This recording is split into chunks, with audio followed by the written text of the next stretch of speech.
সরকারি বিশ্ববিদ্যালয়ে ভর্তি হওয়া ছাত্ররা বাংলা মাস ও নববর্ষ সম্পর্কে ধারণা রাখলেও বিপরীত চিত্র ইংরেজি মাধ্যমের শিক্ষার্থীদের। বাংলা সংস্কৃতির প্রতি তাদের এই হেয়ালিপনা দেখলে অনেকেরই করুণা হবে। বৈশাখ, জ্যৈষ্ঠ, আষাঢ়, শ্রাবণ, ভাদ্র লাইন বাই লাইন মনে নেবে। বাংলা 12 মাসের নাম বলবেন কি একটু? আমি পারি না। অনুষ্ঠান কালচারটা বিশেষ করে তারা বেশি করে। ষড় ঋতু আইডিয়া বৈশাখ, জ্যৈষ্ঠ, আষাঢ়, শ্রাবণ, মাঘ, পৌষ, মাঘ। বাংলা মাস কয়টা?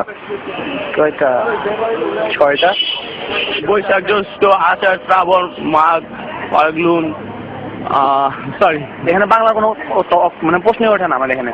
ষড় ঋতু বলতে বৈশাখ, জ্যৈষ্ঠ, শরৎ, হেমন্ত। বৈশাখ, জ্যৈষ্ঠ, পৌষ, মাঘ। আমরা যখন বাংলাদেশে আমরা জন্মাই তখন আমরা বাঙালি হয়েই জন্মাই, তো আমরা হৃদয়ে বাঙালি। সেটা আবার একদিনের জন্য কি? আমাদের রক্তে বাংলা মিশে আছে। পুরো একদিনের জন্য বাংলা